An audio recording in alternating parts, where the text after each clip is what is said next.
ورحمة الله وبركاته. الحمد لله نحمده ونستعينه ونستغفره ونؤمن به ونتوكل عليه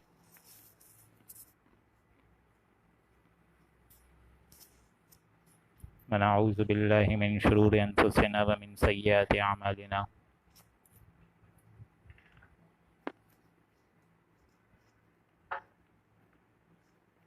من يهده الله فلا مضل له ومن يضلله فلا هادي له.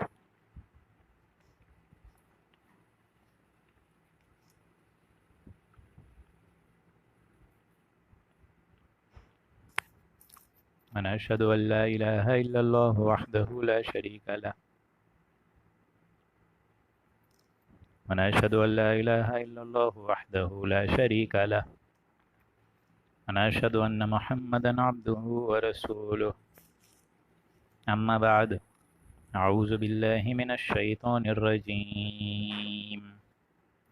بسم الله الرحمن الرحيم. قد خسر الذين كذبوا بلقاء الله حتى إذا جاءتهم الساعة بغتة قالوا يا حسرتنا على ما فرطنا فيها وهم يحملون أوزارهم على ظهورهم ألا ساء ما يزرون. وما الحياة الدنيا إلا لعب ولهو وللدار الآخرة خير للذين يتقون أفلا تعقلون.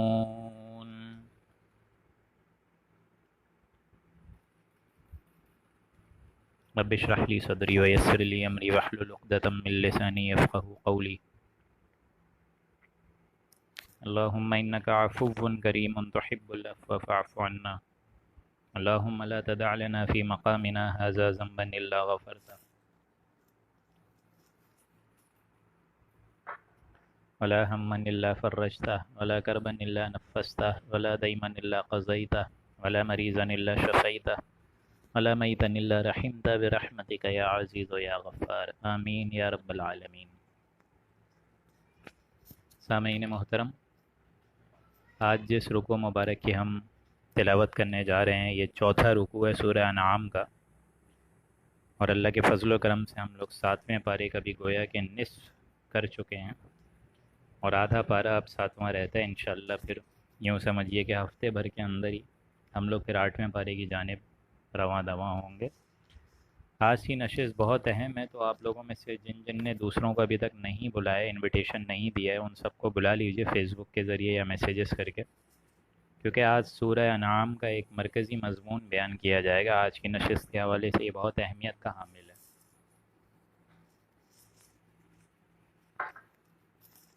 جس میں آپ لوگوں کو حضور صلی اللہ علیہ وآلہ وسلم کا بنیادی فرض منصب یہ بھی سمجھ آئے گا، اور ساتھ ساتھ اللہ جل جلالہ کی عظیم الشان صفات آپ لوگ کو آج کے اس رکوع مبارک میں نظر آئے گی. دیکھیں، ہمیں اللہ تعالیٰ نے اس دنیا میں بھیجا ہے ایک امتحان کے لیے. یہ امتحان اس پوری زندگی پہ پھیلا ہوا ہے. جو انسان اس زندگی میں اچھے عمل کرے گا اور اللہ تعالیٰ سے ایک ملاقات کا امیدوار ہوگا، اللہ تعالیٰ اس کو جزائے خیر دے گا. جو انسان اس کے برعکس اپنی زندگی گزار دے گا اور اللہ سے ملاقات کی امید ہی رکھے بغیر اس دنیا سے نکل جائے گا، تو یہ سمجھ لیجئے اس نے اس دنیا میں ہوتے ہوئے بھی کچھ نہیں پایا. چاہے وہ بھلے اپنے فرض منصبی پہ بہت اعلیٰ کریکٹر پر فائز ہو، بہت بڑا ڈاکٹر ہو، بہت بڑا انجینئر ہو، بہت بڑا سیاستدان ہو، بہت بڑا لوگوں کا لیڈر ہو، لیکن اللہ تعالیٰ کی ملاقات کا اگر اس نے انکار کیا، کفر کیا، یعنی اللہ کے روبرو پیش ہونے سے انکاری کا وجود دیا، اپنے ذات سے، اپنے قول سے، اپنے فعل سے، اپنے عمل سے، تو وہ بڑے گھاٹے میں رہا. چاہے اس دنیا میں اس نے بہت کچھ ہی اپنا لیا ہو، بہت کچھ ہی اعلیٰ عہدوں پہ اور اعلیٰ پوسٹس پہ اس نے اور وقار اور وجاہت کو چمکا لیا ہو. اور یہی آخرت کا خوف اور اللہ کی ملاقات کا خوف جو ہے بیسک کریٹ کرتا ہے آپ کے اندر تقوی کی اہمیت. یہ ہے تقوی. اور تقویٰ جیسا کہ میں نے بار بار کہا بچ جانا اللہ کے احکامات کی نافرمانی سے، اللہ کے حکم کو پس پشت رکھنے سے، اور کفر اور الحاد کے مختلف شیڈ سے بچنے سے، اور اللہ کی فرما برداری اختیار کرنے کا نام ہی تقویٰ ہے۔ لیکن کچھ حضرات کا ذہن اتنا تنگ ہوتا ہے کہ وہ کائنات کی تمام نشانیاں بھی دیکھ لیں، تمام آیات بھی دیکھ لیں، تمام ایونٹس بھی دیکھ لیں، تمام انسیڈنٹس بھی دیکھ لیں، لیکن اللہ تعالیٰ ان کو نظر نہیں آتا۔ تو ایسے لوگوں کے بارے میں دیکھیں آج کا رکوع مبارک اسٹارٹ ہو رہا ہے، اور میں جیسا کہ عرض کر چکا ہوں اس سورہ مبارک کا جو نقطہ آغاز ہے وہ کیا تھا؟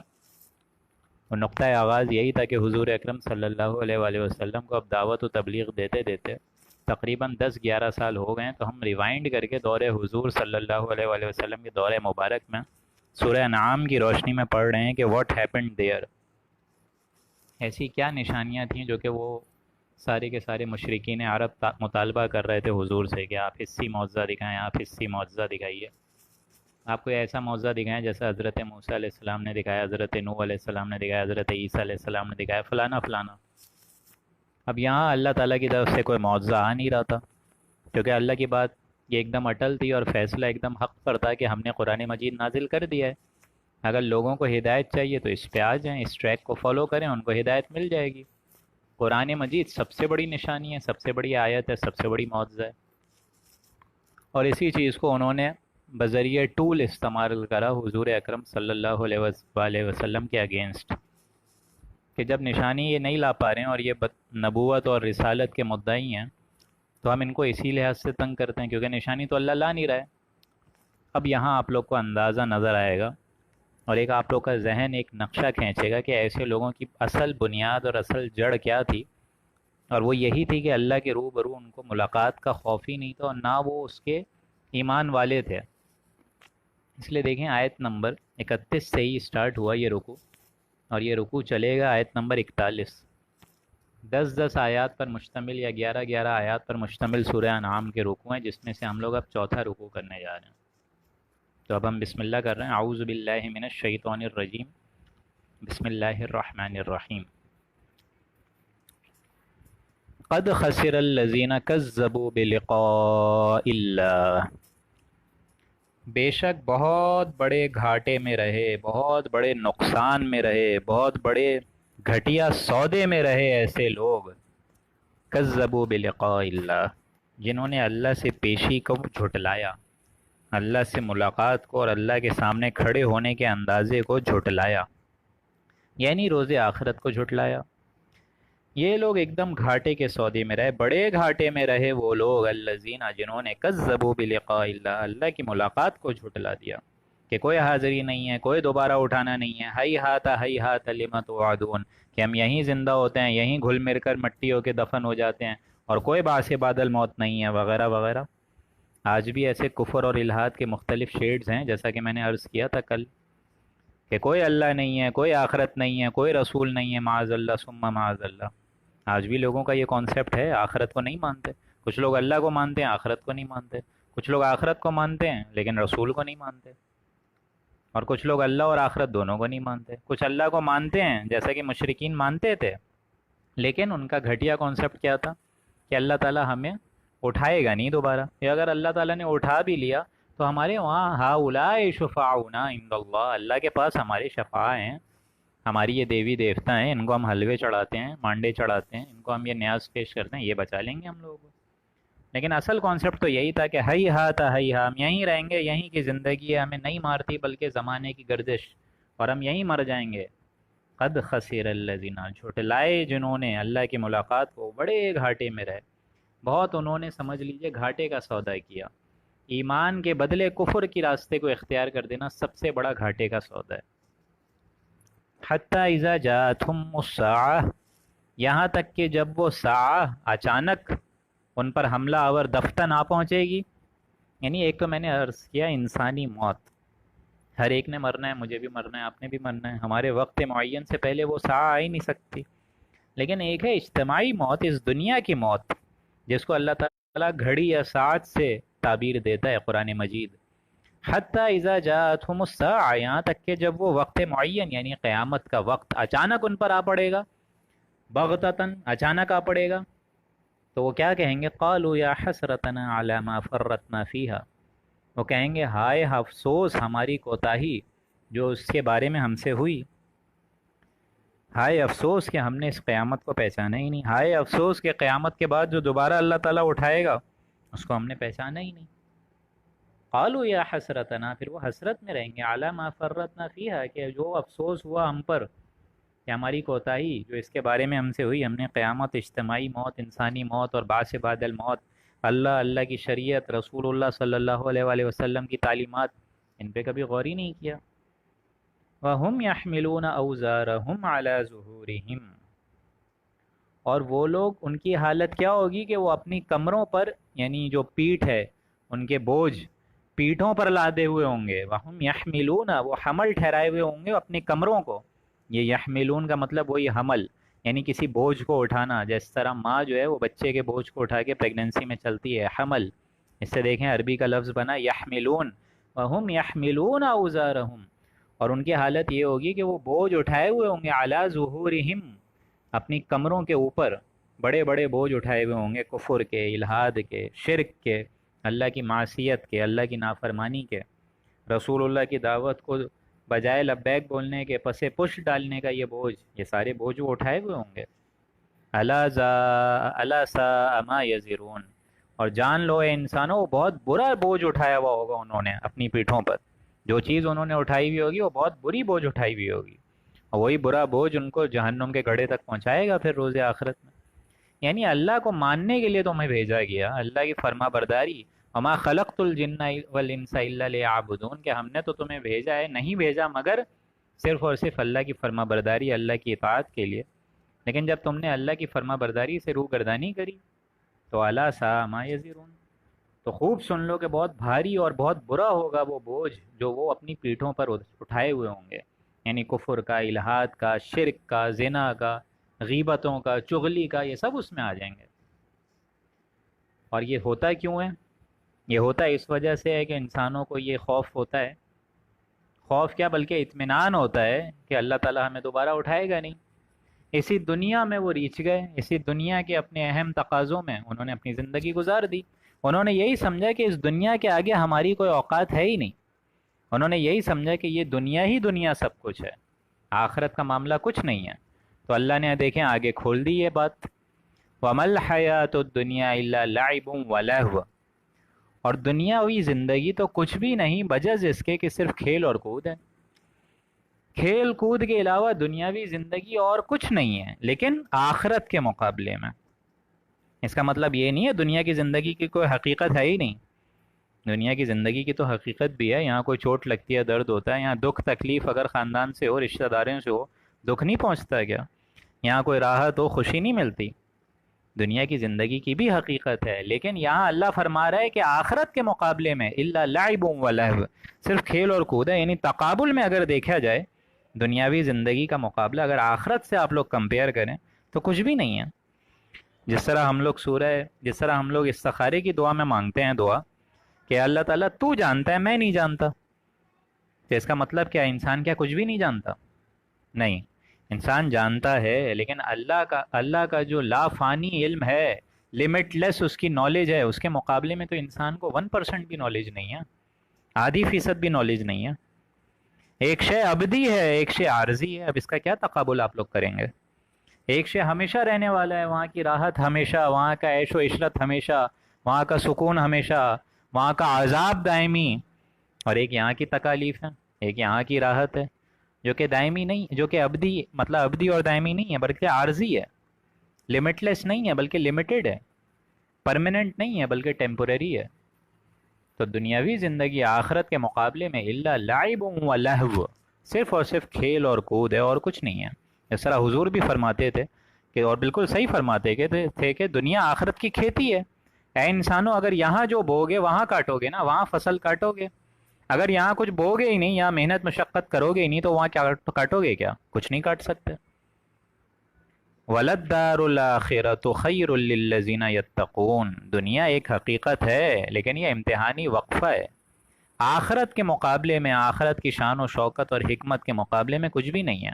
یہ 3 گھنٹے کا ایک ڈرامہ ہے جس میں کسی کو فقیر بنا دیا ہے، کسی کو بادشاہ بنا دیا ہے، جہاں ڈرامہ ختم ہوا، موت آ گئی، اور نہ فقیر فقیر ہے نہ بادشاہ بادشاہ ہے، سب ایک ہی لباس میں اللہ کے آگے کھڑے ہوں گے۔ ہاں لیکن ولد دار الآخرہ، اور پچھلا گھر جو ہے یعنی آخرت جو آگے آنے والی ہے، جس کی اے انسانوں تم لوگ کوشش کر ہی نہیں رہے ہو، اسی دنیا کو بنانے سنوارنے اور عیش و عشرت میں لگے ہوئے ہو، اس میں تو تمہاری ان پٹ ہے، اس میں تمہاری پرائیورٹی ہے، لیکن آخرت کو کچھ حاصل ہی نہیں ہے، آخرت کے مقابلے میں کوئی جد و جہد ہی نہیں ہے۔ حالانکہ حال تو یہ ہے کہ آخرت خیر للذین یتقون، خیر ہے اور بھلائی کے مقابلے میں بھی، دنیاوی زندگی کے مقابلے میں یتقون اچھی ہے اور بہتر ہے، لیکن کن کے لیے؟ متقیوں کے لیے، جو ہم لوگ پڑھ چکے ہیں پہلے پارے میں، الف لام میم ذالک الکتاب لا ریب فیہ ھدی للمتقین۔ قرآن تو تمام انسانوں کے لیے ہدایت ہے، لیکن اس سے استفادہ اور فیضیاب کون ہوگا؟ ھدی للمتقین، جو متقی ہیں، جن کے اندر کچھ خوف ہے۔ خوف کس چیز کا ہے؟ کہ میں کسی کا دل نہ دکھا دوں، میں کسی کی غیبت نہ کر دوں، میں کسی کی چغلی نہ کر دوں، میں کسی کا حق نہ مار دوں۔ کیوں؟ کیونکہ آپ لاکھوں نگاہوں سے اور لاکھوں کیمراز سے بچ جائیں، لیکن ایک نگاہ ہے جس سے انسان کبھی نہیں بچ سکتی، اور وہ نگاہ ہے ذات باری تعالیٰ کی۔ اس نے کرامن کاتبین اسی وجہ سے یہاں بٹھائے ہوئے ہیں نا، تاکہ یہ سارا عمل ریکارڈ کر کے سن رہے ہیں، لکھ رہے ہیں۔ تو وہ آخرت کا گھر ہے، جو اس کے لیے کوشش کرے گا یتقون، وہ بہتر ہوگا، متقیوں کے لیے بہتر ہوگا۔ ہاں تمہارے اندر اگر تقوی ہی نہیں ہے تو یہ بات اور ہے۔ افلا تعقلون، تو اے انسانوں کیا تم سوچتے نہیں ہو، عقل نہیں رکھتے ہو، سمجھتے نہیں ہو کسی بات کو؟ یہ اللہ تعالیٰ مجھے اور آپ کو جھنجھوڑ کے کہہ رہے ہیں کہ کیا انسانوں تم سمجھتے نہیں ہو؟ تمہاری عقل کہاں غائب ہے؟ جو چیز جا رہی ہے اس کے پیچھے لگے ہوئے ہو، اور جو چیز تمہارے سامنے آ رہی ہے قدم قدم۔ آج میری بھی سالگرہ تھی، لیکن سال تو گر گیا نا میرا، میں 1 سال اور موت کے قریب ہو گیا۔ افلا تعقلون، کیا تم سوچتے نہیں ہو کہاں جا رہے ہو؟ نہ کہیں جہاں میں اما ملی، جو اما ملی تو کہاں ملی، میرے جرم خانہ خراب کو تیرے عفو بندہ نواز ملی۔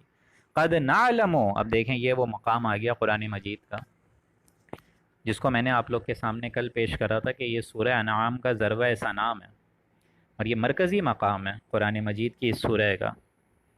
زبان لڑکھڑاتی ہے پڑھتے ہوئے، ترجمہ کرتے ہوئے زبان ہچکچاتی ہے، لیکن ترجمہ تو کرنا پڑے گا۔ بہت سخت الفاظ ہیں قرآن مجید میں، اور یہ سختی کس کے لیے ہے؟ یہ سختی ہے جناب محمد الرسول اللہ صلی اللہ علیہ وآلہ وسلم کے لیے۔ اب اپنے انداز میں جو ہم لوگ سوچتے ہیں نا کہ ہم تو بڑے چہیتے ہیں اور امت محمدی کے ٹائٹل میں ہیں، ذرا ایک بار آپ لوگ خدا را نیوٹرل ہو کے اس آیت نمبر 33، 34 اور 35 کو سمجھنے کی کوشش کریے گا۔ قد نعلم، اے نبی ہمیں خوب معلوم ہے، آپ یہ نہ سمجھیں ہمیں معلوم کچھ نہیں ہے، قد نعلم ہمیں معلوم ہے، انہ لیحزنک الذی یقولون، کہ آپ کو ان کا کہنا غمگین کرتا ہے۔ یہ جو آپ سے کہہ رہے ہیں نشانیاں لاؤ نشانیاں لاؤ، تم کہتے ہو تم رسول ہو، تم کہتے ہو نبی ہو، اللہ کے بھیجے ہوئے پیغمبر ہو، نشانی کہاں ہے بھائی؟ گیو اس اے پروف، نشانی دکھاؤ۔ کوئی آپ کو اے نبی ساحر بول رہا ہے، کوئی مجنون بول رہا ہے، کوئی کہہ رہا ہے کہ یہ کوئی جبریل تو آتے نہیں ہیں، کسی سے معاذ اللہ انہوں نے ٹیوشن لی ہوئی ہے، فلانا ڈمکانا، ہزاروں باتیں کہی انہوں نے، اللہ کے نبی کی شان میں ہزاروں گستاخیاں کری ان لوگوں نے۔ قد نعلم، اے نبی آپ یہ نہ سمجھیں ہمیں معلوم ہی کچھ نہیں ہے کہ آپ کو کیا کیا تکالیف مل رہی ہیں۔ انہ لیحزنک الذی یقولون، یہ جو آپ کو بول رہے ہیں نا کہ نشانیاں لاؤ نشانیاں لاؤ، جس سے آپ کی جان مبارک چکی کے 2 پارٹوں میں آ گئی ہے، ہمیں معلوم ہے، ہمیں بالکل معلوم ہے کہ ان کا یہ کہنا، آپ کو یہ باتیں سنانا، آپ کو یہ ٹونٹ کرنا، آپ کو یہ پوائنٹس کسنا، ہمیں معلوم ہے۔ یہ جو آپ کو غمگین کر رہے ہیں ہمیں معلوم ہے، جو یہ کہہ رہے ہیں نا ہمیں معلوم ہے۔ فَإِنَّهُمْ لَا يُكَذِّبُونَكَ وَلَكِنَّ الظَّالِمِينَ بِآيَاتِ اللَّهِ يَجْحَدُونَ، تو اے نبی آپ کو جھوٹا تو نہیں کہہ رہے، بلکہ وَلَكِنَّ الظَّالِمِينَ، یہ بدبخت اور ظالم تو اللہ کی آیات کا انکار کر رہے ہیں، یجحدون، اس سے جھگڑے لے رہے ہیں۔ اب دیکھیں یہ سمجھانے کا اسٹائل ہے اللہ کی طرف سے۔ پہلا جواب کیا آ رہا ہے؟ اے نبی آپ کو کہا انہوں نے جھوٹا، آپ کو کہا انہوں نے انکار کیا آپ کا، آپ کو تو انہوں نے خود صادق اور امین کا ٹائٹل دیا ہے، آپ کو تو مانتے ہیں، یہ بحیثیت انسان آپ کو بالکل مانتے ہیں کہ آپ تو اللہ کے فرض کریں رسول بھی ہیں، ٹھیک ہے مان رہے ہیں، لیکن آپ کو جھوٹا تو نہیں بولا، آپ کو صداقت اور امانت کا لقب انہوں نے ہی دیا نا۔ ابو جہل نے خود کہا نا کہ آپ کو نبی ہم مانتے ہیں، پر جو آپ لے کر آئے ہیں اس کو نہیں مانتے، اللہ کے قانون کو نہیں مانتے۔ تو اے نبی آپ کا انکار تو نہیں کر رہے، وَلَٰكِنَّ الظَّالِمِينَ، بلکہ یہ ظالم تو بِآیاتِ اللہِ یجحدون، یہ تو قرآن کا انکار کر رہے ہیں، ہمارا انکار کر رہے ہیں، ہماری شریعت کا انکار کر رہے ہیں۔ غور کریں، یہ سمجھانے کا اسٹائل ہے۔ آپ کو معاذ اللہ جھوٹا کہا ہے نبی، کوئی تہمت لگائی آپ پہ، تو آپ کو غصہ کیوں آ رہا ہے؟ غصہ آئے تو ہم کو آئے، جھنجھلاہٹ آئے تو ہمیں آئے، ہمارا کلام اور اسی کو جھٹلا رہے ہیں۔ آپ بس ہمارا کلام پڑھ کر اے نبی سناتے رہیے، کس کو ہدایت کب دینی ہے وہ ہمیں معلوم ہے، اس سے آپ کا سروکار نہیں ہے۔ آپ کا کام ہے مبشرا و نذیرا، بشارت دیجئے جنت والوں کو اور خبردار کر دیجئے ان لوگوں کو جو نافرمانی کی زندگی گزار رہے ہیں۔ یہ کام آپ کا نہیں ہے۔ غصہ چاہیے، وَلَٰكِنَّ الظَّالِمِينَ، یہ ظالم بدبخت تو ہماری انکار کر رہے ہیں، ہماری آیات، ہمارا کلام اسی کو دھڑلے سے جھٹلا رہے ہیں۔ یہ سمجھانے کا اسٹائل ہے، اور یہ پہلا جواب ہے اللہ کی طرف سے۔ ابھی آگے دو جواب آپ سنیے گا، جیسے ایک شفیق استاد اپنے شاگرد کو سمجھاتا ہے نا، اس طرح اللہ تعالیٰ بات سمجھا رہا ہے، کس کو؟ جناب محمد الرسول اللہ کو۔ اب دیکھیں، اس سے ایک اوپر درجے اوپر بات چلے گی، زبان لڑکھڑاتی ہے ایسے الفاظ کے ترجمے کرتے ہوئے، لیکن دیکھیے گا آپ لوگ۔ وَلَقَدْ كُذِّبَتْ رُسُلٌ مِّن قَبْلِكَ، تو اے نبی آپ سے پہلے بھی بہت پیغمبر آئے، ان کو بھی جھٹلایا گیا۔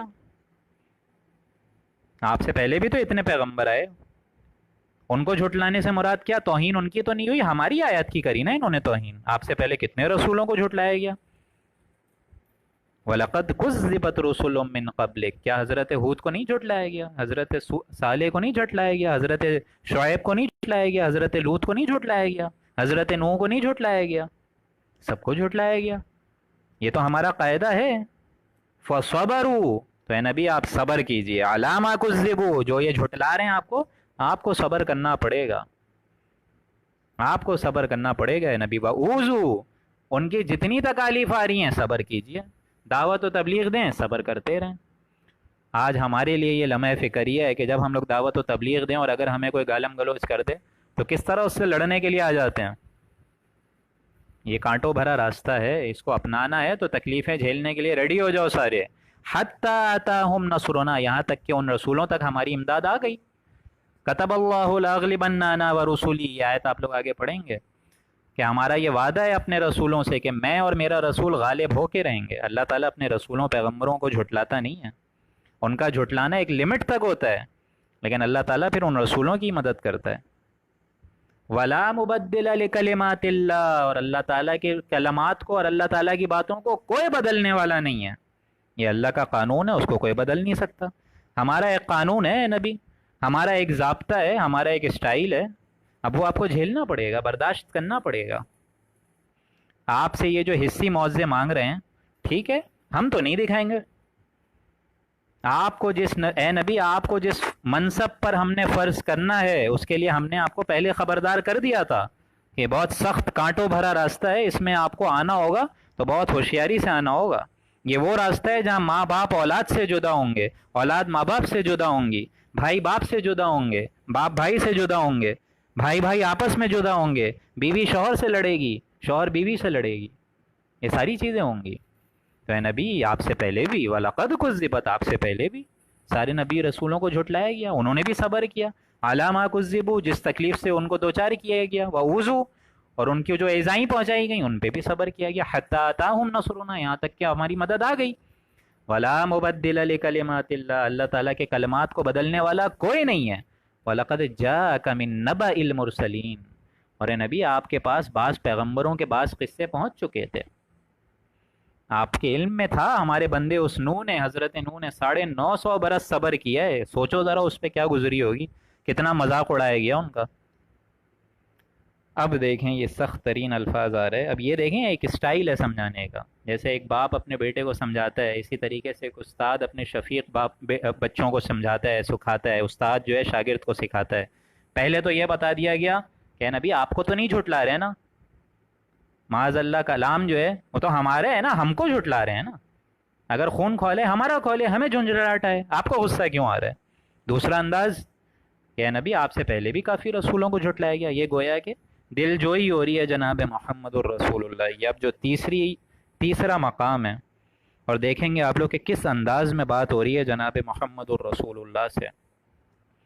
آیت نمبر 35، وَإِن كَانَ كَبُرَ عَلَيْكَ إِعْرَاضُهُمْ، اور اے نبی اگر آپ کو ان کا اعراض، آپ کو ان کا جھٹلانا بہت زیادہ ہی عجیب لگ رہا ہے، بہت شاق گزر رہا ہے، ان کا جھٹلانا، ان کافروں کا جھٹلانا کہ یہ کہہ رہے ہیں کہ نشانی لاؤ نشانی لاؤ، ہم نہیں مانتے ہیں تم کو رسول، بہت زیادہ جھٹلانا آپ کو شاق گزر رہا ہے، وَإِن كَانَ كَبُرَ عَلَيْكَ إِعْرَاضُهُمْ، اے نبی اگر آپ کو ان کا اعراض کرنا، ان کا جھٹلانا، ان کی بات سننا بہت عجیب لگ رہا ہے، فَإِنِ اسْتَطَعْتَ أَن تَبْتَغِيَ نَفَقًا فِي الْأَرْضِ، تو اے نبی اگر آپ کو یہ قدرت حاصل ہے تو زمین میں کوئی سرنگ بنا لیجئے، او سلمًا فی السماء، یا آسمان پہ کوئی سیڑھی لگا لیجئے، ڈھونڈ لیجئے کوئی نشانی، فَتَأْتِيَهُمْ بِآیَةٍ، اور لے آئیے کوئی معجزہ، ہم معجزہ نہیں دکھائیں گے۔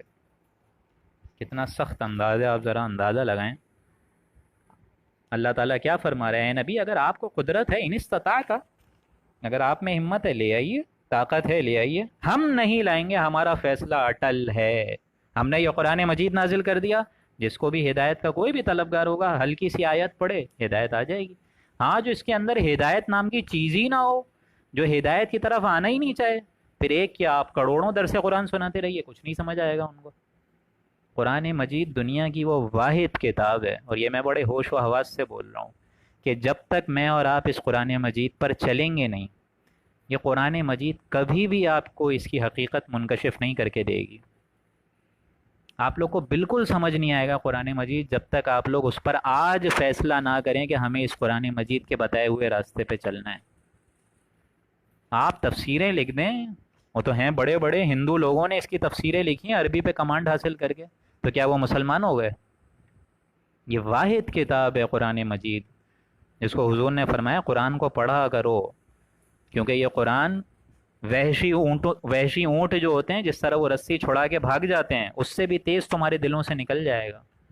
یہ واحد کتاب ہے جس کے بارے میں حضور نے کہا اس کو علماء جتنا پڑھیں گے ہمیشہ سیریاب ہوتے رہیں گے، کبھی بھی ان کے دل میں یا ان کے ذہنوں پہ، ان کے قلب پہ کبھی تھکان غالب نہیں ہوگی کہ یار ہم تھک گئے، کبھی بھی نہیں۔ اور میں لازماً شرطاً آپ کو بتاتا ہوں، ہم لوگ ایک رکوع کرتے ہیں، ہم لوگ 10 رکوع بھی کرتے رہیں گے، کبھی بھی تھکان انشاءاللہ مجھ پہ اور آپ پہ غالب نہیں ہوگی۔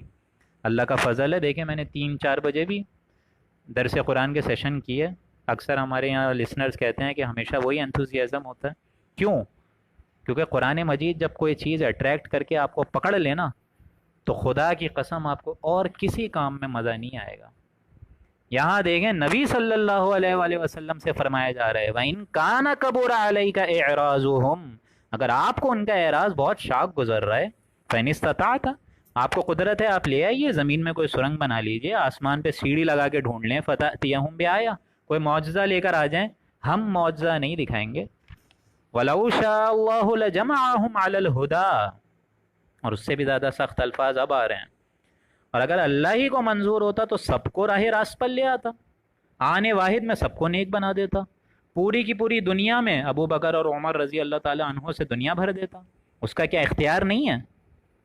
بالکل ہے، وہ تو آنے واحد میں تمام لوگوں کو مسلمان بنا دے، اس نے تو ایک اختیار رکھا ہوا ہے کہ کون ہدایت کے راستے پہ آنا چاہے اس کو میں ہدایت دے دوں۔ آنے واحد میں ہم تو جس کو چاہے اپنے نیک سے نیک ترین بندہ بنا دیں، اور جس کو چاہے ایک دم خبیث انسان بنا دیں، جس کو چاہے جو ہے ابلیس بنا دیں، جس کو چاہے ابو جہل بنا دیں۔ وَلَوْ شَاءَ اللَّهُ، یعنی ان کا جو نشانیاں مانگنا یہ آپ کو غمگین نہ کرے، ہمارا یہ فرض ہے، ہماری یہ حکمت ہے کہ ہم کب نشانیاں دکھائیں گے ان کو۔ لَجَمَعَهُمْ عَلَى الْهُدَىٰ، جس کو چاہے ہم جمع کے صیغے میں سب کو راہ راست پہ رکھ دیں۔ فَلَا تَكُونَنَّ مِنَ الْجَاهِلِينَ، یہ تھا وہ سخت الفاظ۔ تو اے نبی آپ فَلَا تَكُونَنَّ مِنَ الْجَاهِلِينَ، سو آپ نادانوں میں سے مت ہوئیے۔ یہاں میں لفظی ترجمہ نادان کر رہا ہوں، اور آپ کے سامنے جو قرآن مجید بھی ہے اس میں بھی نادانی لکھا ہوگا، مطلب یہ لفظ جو ہے اس کو چھپایا گیا ہے۔ میں یہاں پہ آپ کو ترجمہ کر رہا ہوں، تو اے نبی آپ جذباتی نہ ہوں، اس سے زیادہ میں ترجمہ نہیں کر سکتا، یہاں میری زبان جو ہے لڑکھڑا رہی ہے۔ یہی لفظ آئے حضرت نوح کے لیے سورہ ہود میں، جب انہوں نے دیکھا ان کا بیٹا جو ہے ان کی نظر کے سامنے غرق ہو رہا ہے، انہوں نے کہا اللہ تعالیٰ سے انی من اہلک، یا اللہ تیرا تو وعدہ سچا تھا، تو میرے اہل و عیال کو بچا لے گا، میرا بچہ میری سامنے نظروں کے سامنے دیکھو سمندر میں ڈوب رہا ہے، یا اللہ اس کو بچانا۔ 950 برس تک جس بندے نے دعوت دی ہے، اللہ کی غلامی کری ہے، نوکری کری ہے، چاکری کری ہے، محنت کری ہے، مشقت کری ہے، اس کے لیے بھی الفاظ وہاں کیا ہے سورہ ہود میں، انی اعیذک من الجاہلین، کہ آپ نادان اور یوں سمجھ لیجئے کہ جذباتی نہ ہو۔ اللہ تعالیٰ کی ذات بہت بلند ہے دوستوں، بہت بلند ہے۔ وراء الورا، وراء الورا، ثم وراء الورا، اللہ تعالیٰ کے آگے یوں سمجھ لیجئے سارے کے ساری جو مخلوق ہیں بہت چھوٹی ہیں، اللہ سب سے بڑا ہے۔ متکبر، تکبر کرنے کی ذات صرف اللہ کو ہے، اللہ کی ذات اس سے بہت وراء الورا، ثم وراء الورا، ثم وراء الورا، الرب رب وإن تنزل والعبد عبد وإن ترقى، بندہ بندہ ہی رہتا ہے چاہے جتنا اونچا پہنچ جائے۔ جناب محمد الرسول اللہ بھی عرش تک پہنچ گئے نا، جنت دوزخ پوری کی پوری سیر کرا دی نا اللہ نے واقعہ معراج میں، لیکن اس کے باوجود محمد عبدہ و رسول، پہلے اللہ کے بندے پھر رسول، اور الرب رب وإن تنزل، اور اللہ اللہ ہی رہتا ہے چاہے جتنا ڈسینڈ کر جائے۔ 3 بجے 4 بجے رات کے آخری پہر میں اللہ تعالیٰ آتا ہے 7ویں آسمان سے پہلے آسمان تک، لیکن آنے کے باوجود وہ اللہ ہی رہتا ہے۔ الرب رب وإن تنزل والعبد عبد وإن ترقى وَلَوْ شَاءَ اللَّهُ لَجَمَعَهُمْ عَلَى الْهُدَى فَلَا تَكُونَنَّ مِنَ الْجَاهِلِينَ إِنَّمَا يَسْتَجِيبُ الَّذِينَ يَسْمَعُونَ، ہاں اے نبی آپ سنا اسی کو پائیں گے جو سنتے ہیں، قبول تو وہی کریں گے جو سنتے ہیں قرآن مجید۔ یعنی سننا بھی کیا، دل کی نگاہ سے سننا، یہ نہیں کہ ہم نے سنا اور انسنا کر دیا، سن کے اس کو ماننے کا عمل اور عزم مصمم۔ ایسے لوگوں کو اے نبی آپ سنا سکتے ہیں جو خود سننا چاہیں، جن کے اندر خود ہدایت کا مرکز موجود ہو۔ اگر یہی نہیں ہوگا تو سنے گا کیا انسان؟ انما یستجیب الذین، قبول وہی کریں گے اے نبی اس قرآن کو جو سنتے ہیں۔ والموتى یبعثهم اللہ، اور مردوں کو اللہ تعالیٰ زندہ کر کے اٹھائے گا، ثم الیہ یرجعون، اور اللہ تعالیٰ کی طرف وہ دوبارہ لوٹ جائیں گے۔ یعنی یہ لوگ جو تمہیں نظر آ رہے ہیں زندہ ہیں، حقیقت میں زندہ نہیں ہیں، یہ چلتے پھرتے مردے ہیں۔ ان کی تو دلیل یہی رہ گئی نا کہ ایک حجت رہ گئی ان کی کہ اللہ ہمیں کوئی نشانی دکھائے، نشانی دکھائے، اسی کے گرد انہوں نے ڈیرا ڈال لیا۔ یہ سب سے بڑی نشانی جو قرآن مجید ان کے سامنے ہے وہ ان کو کیا نظر نہیں آ رہی ہے؟ ہمارا تو طرز عمل ہے اے نبی، ہمارا قاعدہ ہے، ہم نے قرآن مجید نازل کر دیا، جو ہدایت کا طالبگار ہوگا اس کو ہدایت مل جائے گی۔ جو ہدایت سمجھنا ہی نہیں چاہے، وہ چاہے لاکھوں قرآن مجید آپ اس کو پڑھاتے رہیں، کوئی اس کو سمجھ نہیں آئے گا۔ جب تک خود اندر پاک کرو، اندر اپنے اندر یہ نور لاؤ، تب جا کے قرآن مجید سمجھو گے۔ اگر یہ اندر نور ہی نہیں ہے، اندر وہ امنگی نہیں ہے، دنیا کو بھی چھوڑنے کو تیار نہیں ہے، آخرت کا بھی حصول چاہتے ہیں، تو کیا آپ کو سمجھ آئے گا یہ قرآن مجید؟ آپ خود بتائیں مجھے۔ پہلے اپنا معاملہ اللہ سے مخلص تو کرو، پہلے اللہ کے آگے عزم مصمم تو کرو کہ یا اللہ جتنی زندگی گزر گئی، اللہ اب جو ہے عزم مصمم کرتے ہیں کہ اب تیری نافرمانی انشاءاللہ نہیں کریں گے، اس قرآن مجید کے مطابق اپنی زندگی گزار دیں گے۔ پھر دیکھیں اللہ تعالیٰ کیسے آنے واحد میں آپ لوگ کو انشاءاللہ نیک بناتا ہے، لیکن شرط ہے تقوی، جس سے یہ الفاظ اسٹارٹ ہوئی ہے آیت آج کی کہ ملاقات کا دن جس نے جھٹلایا انہوں نے تو بہت گھاٹے کا سودا کیا ہے۔ اسی لیے فرمایا والموتا، اللہ تعالیٰ مردوں کو بھی زندہ کرے گا، آج نہیں مرو گے تم کل مرو گے، کل نہیں مرو گے پرسوں مرو گے۔ یبعثہم اللہ، اللہ زندہ کر کے اٹھائے گا۔ آج نظر آ رہی ہے جنت، آج نظر آ رہی ہے دوزخ، وہ ابدی حقائق جن پہ دنیا پر ایمان لانا فرض عین تھا، تو ہم نے آج ایمان لا کے کیا کیا؟ جب آنکھ کھلی گل کی تو موسم تھا خزاں کا، ثم الیہ یرجعون، پھر اللہ ہی کی طرف لوٹا دیے جاؤ گے۔ وقالوا لولا نزل علینا آیۃ من ربہ، اور یہ لوگ تو 100 دفعہ کیا 1000 دفعہ کہیں گے کہ کیوں نہیں اترا ان پر کوئی معجزہ، کیوں اللہ کے نبی ہم کو کوئی معجزہ نہیں دکھا رہے ہیں، آیۃ من ربہ، ان کے رب کی طرف سے۔ یعنی جس کو نہیں ماننا نہیں مانے گا، آپ ایک کیا ہزاروں معجزے دکھائیں، دلیل ان کی یہی رہ گئی ہے، ایک حجت یہ رہ گئی ہے کہ ان کو معلوم ہو گیا اللہ کوئی نشانی نہیں دکھائے گا، اسی کے گرد انہوں نے ڈیرا لگا لیا۔ اب اس سے اندازہ لگائیں کتنی ضیق میں جان مبارک آ گئی تھی حضور کی۔ اسی وجہ سے قرآن مجید کوئی وجہ ہے نا، بار بار بولتا ہے وَلَقَدْ نَعْلَمُ أَنَّكَ يَضِيقُ صَدْرُكَ بِمَا يَقُولُونَ، اے نبی ہمیں خوب معلوم ہے کہ یہ جو آپ کو جھٹلا رہے ہیں، کوئی ساحر بول رہا ہے، کوئی جادوگر بول رہا ہے، کوئی کہہ رہا ہے کہ یہ جو ہیں انہوں نے قرآن خود گڑھ لیا ہے معاذ اللہ، ہمیں معلوم ہے، یہ نہ سمجھیں ہمیں معلوم نہیں ہے، ہماری حکمت ہے کہ ہم ان کو کوئی اپنی نشانی نہیں دکھا رہے، ہماری حکمت ہے۔ آیۃ من ربہ قل ان اللہ قادر علی ان ینزل آیۃ ولکن اکثر، ان کو کھول کھول کے، کان کھول کھول کے سنائیے ڈنکے کی چوٹ پہ کہ اللہ تعالیٰ پوری قدرت رکھتا ہے، ان ینزل آیا، وہ اس پہ پوری قدرت رکھتا ہے کہ کوئی معجزہ نازل فرما دے۔ ایسا نہیں ہے کہ اللہ تعالیٰ کو معلوم نہیں ہے، اللہ سن نہیں رہا، اللہ تعالیٰ پوری قدرت رکھتا ہے کہ کوئی حصی معجزہ جو یہ ابھی طلب کر رہے ہیں نا، نبی آنے واحد میں اتار کے دکھا دے اللہ تعالیٰ۔ ولیکن اکثرہم لا یعلمون، لیکن ان میں سے اکثر لوگ علم نہیں رکھتے، جانتے نہیں ہیں، سمجھ بوجھ نہیں رکھتے۔ کیا نہیں جانتے؟ کہ اس کا نتیجہ کیا نکلے گا، کہ کوئی حصی معجزہ دکھا دیا گیا تو ان کی مہلت ختم ہو جائے گی۔ یہ ہماری رحمت ہے، یہ ہماری رحمت کا مظہر اعلیٰ ہے، یہ ہماری رحمت کا مظہر عتم ہے کہ ان بدبختوں کو یہ جو نشانیاں مانگ رہے ہیں ہم نہیں دکھا رہے، اس لیے نہیں دکھا رہے کہ ان کی مہلت ختم ہو جائے گی، جس دن نشانی دیکھ لی اسی دن عذاب آ جائے گا اگلے دن۔ یہ بدبخت سمجھ نہیں رہے ہیں۔ وما من دابۃ فی الارض ولا طائر یطیر بجناحیہ الا امم امثالکم، اور جس طرح زمین میں انسان ہیں، کتنے ہی قسم کے جاندار ہیں جو زمین پر چل رہے ہیں، ولا طائر یطیر بجناحیہ، اور جتنے قسم کے پرند جانور ہیں ان کے دونوں بازو وہی اڑتے ہیں، وہ اڑاتے بھی ہیں، مطلب کچھ ایسے بھی ہیں جن کے پر بھی ہیں، وہ بھی آسمان کے سفر کر رہے ہیں۔ تو اس کا مطلب کیا ہے؟ اس کا مطلب یہ ہے کہ اللہ تعالیٰ جیسے تم کو پکڑے گا، تم کو جمع کرے گا، ان کو بھی تو کرے گا۔ جس طرح حدیث میں آتا ہے کہ ایک سینگ والی بکری نے بھی اگر کسی بغیر سینگ والی بکری کو مارا ہوگا اس دنیا میں، اس بغیر سینگ والی بکری کو بھی سینگ دے گا کہ جاؤ اب اس کو مارو اور حساب پورا کرو۔ تو جب اللہ جانوروں سے لے سکتا ہے، تم سے نہیں لے گا کیا حساب کتاب؟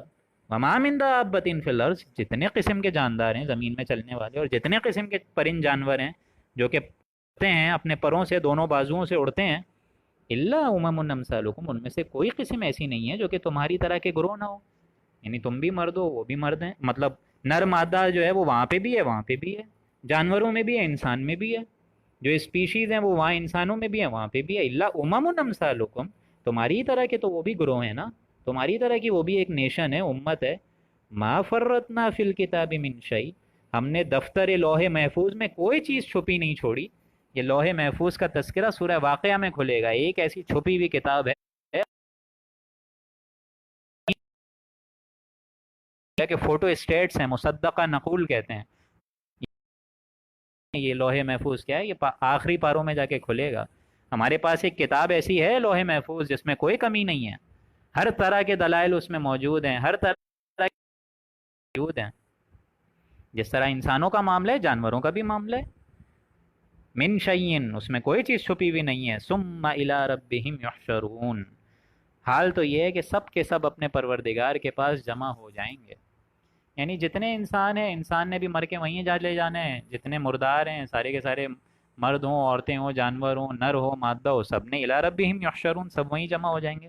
ہاں لیکن اس کے مقابلے میں قرآن مجید کانٹراسٹ پیش کرتا ہے، والذین کذبوا بآیاتنا، جن لوگوں نے ہماری آیات کو جھٹلایا، یعنی صرف قول سے نہیں عمل سے۔ ایک تو ہوتا ہے نا قول سے کہ ہم لوگ اگر خدا نہ کرے یہ بول دیں کہ یہ اللہ کا کلام نہیں ہے، معاذ اللہ ثم معاذ اللہ، لیکن ہم بول بھی رہے ہیں اللہ کا قول ہے، اللہ کا کلام ہے، اللہ ہی کی طرف سے آئے، لیکن ہمارا عمل دیکھیے۔ کیا اس قرآن مجید کو تم نے سمجھا، پڑھا، کبھی اپنی زندگی کا کوئی وقت اس کو سمجھنے کے لیے صرف کیا؟ معمولی کیریئرز کے لیے 25 30 سال کی انسان تعلیم حاصل کر رہا ہے، یہاں سے MBBS ہوا ہے پاکستان سے، پھر امریکہ چلے گئے، وہاں ڈپلومیٹ کر رہے ہیں، وہاں FRCS کو ایگزام ہے وہ دے رہے ہیں، پھر نہ جانے اس کی کوئی ڈپلومیٹ ہے، اس کے کوئی سرٹیفائڈ بورڈز ہیں، اس کا ڈپلومیٹ بننے کی کوشش کی جا رہی ہے، اور وہاں کا نمائندہ اور عہدہ، اور پھر گرین کارڈ ویزا، یہ ساری چیزیں اس میں لگا ہوا ہے انسان۔ کس لیے؟ اس دنیا میں ذرا چاندنی اچھی ہو جائے، دولت اچھی ہو جائے، پیسوں کی رمق ہو، اللہ اللہ خیر صلی اللہ۔ تو اس قرآن کے ساتھ تمہارا کیا معاملہ ہے؟ والذین کذبوا بآیاتنا، جنہوں نے ہماری آیات کو جھٹلایا، صم و بکم فی الظلمات، وہ بہرے ہیں، گونگے ہیں، اندھے ہیں، اسی طرح کی ظلمات میں رہیں گے وہ لوگ، وہ اندھیرے میں ہی رہیں گے۔ قرآن مجید جیسا عظیم ترین نور انہوں نے دنیا میں نہیں سمجھا، تو قرآن مجید سمجھے بغیر اپنی زندگی گزاری تو اندھیرے میں گزاری نا۔ آج ہمارا طبقہ وہ بھی ہے جو ڈاکٹر ہے، انجینئر ہے، سائنسدان ہے، قرآن کی الف بے نہیں پتہ، والذین کذبوا بآیاتنا، ان کی حال یہ ہے وہ بہرے ہیں، گونگے ہیں، اپنی اندھیروں کی ظلمت میں بھٹک رہے ہیں۔ من یشاء اللہ یضللہ، اللہ تعالیٰ جس کو بے راہ روا کر دے اس کے لیے کون ہدایت ہوگا پھر؟ اللہ ہی جس کو گمراہ کر دے۔ اور گمراہ بھی اللہ تعالیٰ دوستوں ایسا نہیں کرتا جو خود گمراہ ہونا چاہتا ہے اور اس گمراہی میں وہ بھی آ جائے جو خود نور کی طرف نہیں آنا چاہے، اللہ تعالیٰ اس کو گمراہی میں رہنے دیتا ہے۔ کتنے ہی لوگ ہیں دنیا میں ترقی کرتے ہیں، آپ لوگ دیکھیں گے اگلے سال اور زیادہ ترقی کرتے ہیں، وہ سمجھ رہے ہیں کامیاب ہو رہے ہیں، ان کو یہ نہیں پتہ ان کا دنیاوی ٹائم ختم ہوتا جا رہا ہے۔ من یشاء اللہ یضلل، اللہ تعالیٰ جس کو چاہے گمراہ کر دے، ومن یشاء یجعل، اور جس کو چاہے اعلیٰ صراط مستقیم، سیدھی راہ پر لگا دے۔ لیکن لگائے گا بھی اس کو جو کہ سیدھی راہ کا طالب ہوگا، ایسے نہیں لگائے گا، اس کے لیے محنت کرنی ہوگی، جان لگانی ہوگی، تن من دھن کی بازی لگانی ہوگی، تب سمجھ آئے گی چیزیں، ایسے نہیں آئے گی۔ قُلْ أَرَأَيْتَكُمْ إِنْ آتَاكُمْ عَذَابُ اللَّهِ، اے نبی آپ کہہ دیجئے کہ اپنا حال تو بتلاؤ اگر تم پر کوئی خدا کا عذاب آ پڑے۔ اب یہ دیکھیں، یہ سرچنگ کوسچن ہے، جس طرح آنکھ میں آنکھ ڈال کے انسان کہتا ہے کسی سے کہ تم خود ذرا غور کرو۔ قل، اے نبی آپ ان سے کہیے، ارائیتکم ان آتاکم عذاب اللہ، تم اب خود بتاؤ غور کر کے، be on a neutral state, be on the honest path, اور خود بتاؤ کہ اگر اچانک اللہ تعالیٰ کا کوئی عذاب آ پڑے، او اتتکم الساعہ، یا اچانک تم پر کوئی عذاب کے علاوہ قیامت ہی آ دھمکے، غیر اللہ تدعون، تو کیا اللہ کے علاوہ بھی کسی کو پکارو گے؟ وہاں تو لات عزا منات دیوی دیوتا سب بھول جاؤ گے نا۔ یہ کرتے تھے، ان کے مشاہدے میں آتی تھی یہ بات، جب سمندر میں جاتے تھے اور کوئی موج تیز ہو جائے، طوفان آ جائے، آندھی آ جائے، مصیبت آ جائے، تو صرف اللہ کو پکارتے تھے اور تو کسی کو نہیں پکارتے تھے۔ معلوم ہوتا تھا کہ فطرت میں ایک ہی اللہ ہے۔ ان کنتم صادقین، اگر تم سچے ہو تو بتاؤ، یعنی جب تم خود سمجھتے ہو، جس کے اندر شرافت کی ہلکی پھلکی بھی رمق ہوگی وہ کہے گا ہاں بات تو صحیح کہہ رہے ہیں جناب محمد الرسول اللہ، کہ پکارتے تو ہم اپنی مصیبت تکالیف میں انہی کو ہیں، اللہ سبحانہ و تعالیٰ کو ہیں۔ تو جب مصیبت میں اس کو پکارتے ہیں تو تکالیف کے علاوہ راحت میں کیوں نہ پکاریں، اسی کی کیوں نہ بات مانیں؟ بل ایاہ تدعون، بلکہ اسی کو پکارو گے، فیکشف ما تدعون، تو اسی کو جب تم پکارو گے تو وہ مصیبت ہٹائے گا بھی۔ تو پکارو تکلیف میں اسی کو، کسی اور کے آگے بھیک کیوں مانگ رہے ہو، کسی اور انسان کے آگے خوشامد کیوں پیش کر رہے ہو؟ جب تمہیں معلوم ہے کہ جس طرح حدیث میں آتا ہے کہ اے انسانوں، اگر پوری دنیا کے انسان اور جنات جمع ہو کے تمہیں کوئی تکلیف پہنچانا چاہیں، نہیں پہنچا سکتے جب تک میرا اذن نہ ہو، میری رضامندی نہ ہو، تو کوئی مائی کا لال تمہارا کچھ نہیں بگاڑ سکتا۔ اور پوری انسان اور جنات کے پورے کے پورا گروہ تم کو اگر کوئی تکلیف پہنچانا چاہیں، نہیں پہنچا سکتے جب تک میرا اذن نہ ہو، اور اگر کوئی خیر پہنچانا چاہیں، نہیں پہنچا سکتے جب تک میری حکمت نہ ہو، میری منشا نہ ہو، میری رضامندی نہ ہو۔ بل ایاہ تدعون، بلکہ اسی کو پکارو گے نا جس کے لیے تم خاص پکارتے ہو، اور وہی پھر اپنی مصیبت جو تمہارے اوپر اس نے ڈالی ہے ہٹائے گا، انشاء وتنسون ما تشرکون، اور جن جن کو تم شریک ٹھہراتے ہو تو سب بھول جاؤ گے نا، لات عزا منات سب کو بھول جاؤ گے، پھر تو اللہ ہی یاد آئے گا نا۔ تو اللہ کے بندوں، اللہ کو پکارو، اللہ تعالیٰ کو اسی زندگی میں پکارو، آخرت میں جا کے اللہ تعالیٰ پھر نہیں سنے گا۔ اللہ تعالیٰ نے مجھے اور آپ کو 40 50 60 جتنی بھی زندگی دی ہے اسی میں اللہ کو پکارو، اللہ کے علاوہ کسی کے حاجت کو لبیک مت بولا کرو ہر جگہ پہ، اللہ کے علاوہ کسی کے آگے بچھا مت کرو۔ اور میں آپ کو قسم کھا کے کہہ سکتا ہوں کہ اللہ کے آگے جو سر جھکتا ہے اللہ تعالیٰ کسی اور کے آگے پھر نہیں جھکنے دیتا۔ یہ میرا خود کا آزمایا کردہ حل ہے، مطلب پورا کا پورا ایک تجزیہ ہے۔ جس سر کو آپ اللہ کے آگے جھکا دیں گے، اللہ تعالیٰ گارنٹی اس سر کو کسی لوگوں کے آگے نہیں جھکائے گا، لیکن اس کے لیے محنت کرو، اس کے لیے تن من دھن کی بازی لگاؤ، اس کے لیے جان ایثار پیش کرو، اس کے لیے قرآن مجید کو اپنا امام بناؤ، جس کی ہم دعا کرتے ہیں وَجَعَلْهُ لَنَا إِمَامًا وَنُورًا وَهُدًى وَرَحْمَةً، کہ اللہ تعالیٰ اس قرآن کو ہمارا امام بنا، رہبر بنا، نور بنا، ہدایت کا ذریعہ بنا، ہمارے دکھوں کا مداوع بنا، ہماری راحت اور خوشیوں کا ذریعہ بنا، قبر کے اندھیروں کو دور کرنے کا ذریعہ بنا، عرش کے سائے کے نیچے حصول کا ذریعہ بنا، تیری رضامندی کا ذریعہ بنا، تیری فرما برداری کا ذریعہ بنا، تیری راحت سکون اور تیری ملاقات کا ذریعہ بنا۔ لیکن اس کے لیے کوشش کرنی ہوگی۔ اللہ تعالیٰ مرنے سے پہلے پہلے اس کوشش پر ہمیں پورے طریقے سے عمل پیرا ہونے کی توفیق عطا فرمائے، اور اللہ تعالیٰ نے ہمیں جتنا پڑھا سنایا اس پر عمل کرنے کی بھی توفیق عطا فرمائے۔ جو ہمارے صاحبزادے ہیں وہ سو رہے ہیں، تو جو ڈاکٹر معین ہیں وہ وہاں پر ہیں، لیکن انشاءاللہ کل آپ کو حدیث انشاءاللہ آج کے رکوع کی مناسبت سے اور کل کے رکوع کی مناسبت سے سمجھا دی جائے گی۔ اللہ تعالیٰ سے دعا ہے کہ اللہ تعالیٰ پڑھ کر، سننے کر، عمل کرنے کی توفیق عطا فرمائے۔ بارک اللہ لنا ولکم فی القرآن العظیم ونفعنی وإیاکم بالآیات الحکیم۔ صدق اللہ العظیم۔